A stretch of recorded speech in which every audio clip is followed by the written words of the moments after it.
Oh, oh, oh, c'est Manga Croustillant et aujourd'hui on se retrouve pour le top 24 des séries en cours de Mangatech. Dernier épisode avec la série qui est en top 1. Alors je vous avais dit dans le précédent épisode qu'à la base Blue Parrot, j'avais mis en top 1, puis je me suis rappelé qu'en fait il y a une série qui était encore en cours et je l'ai vu les tops, je me suis dit en fait pourquoi est-ce que je ne l'ai pas mis dans le top? Ça m'a même surpris moi-même tellement la série est excellente et malgré le nombre de tomes, il y a, je ne vais pas dire il y en a aucun qui m'a déçu, mais c'est passionnant malgré le nombre de tomes. Je parle bien sûr de Kingdom, une série toujours en cours avec 75 tomes en France et 77 pour moi au Japon.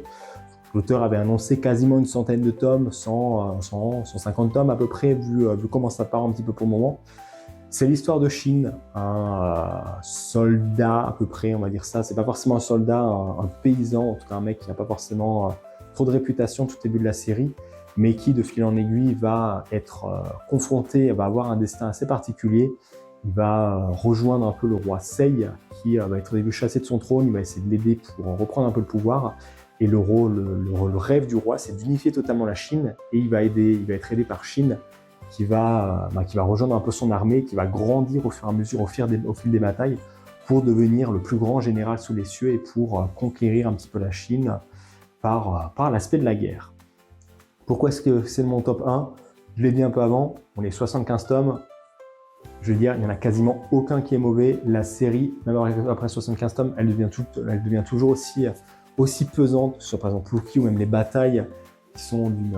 voilà, c'est pas forcément le meilleur exemple, mais tu as des batailles de grande envergure qui se mettent en place. Au début, ça commence timidement avec un groupe de 4 personnes. Au fur et à mesure, ça commence à grandir. On a une unité de 10 personnes, puis ça arrive à 100, puis ça arrive à 1000, puis 10 000. Puis vraiment, tu as des batailles quasiment avec 100 000 ou 500 000 soldats que l'auteur arrive un peu à dépeindre.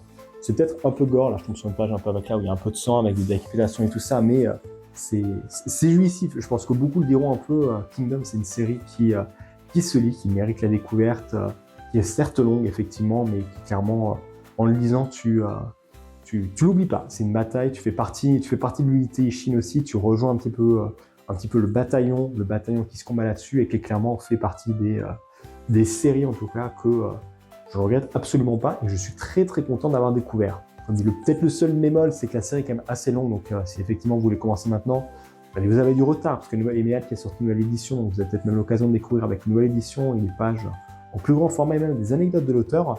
Mais sinon, à la rigueur, un bon point par contre qu'a fait Meian, c'est elle a sorti ça par abonnement et en gros tous les 2 mois, vous avez 4 tomes de Kingdom qui arrivent, donc vous pouvez lire par salle de 4 tomes tous les 2 mois, un peu la série pour profiter au maximum et aussi économiser un peu en budget parce que ça vous sera éparpillé sur plusieurs temps, donc ça permettra de découvrir, je pense, en tout cas pour moi, la meilleure série encore en cours de ma Mangatech.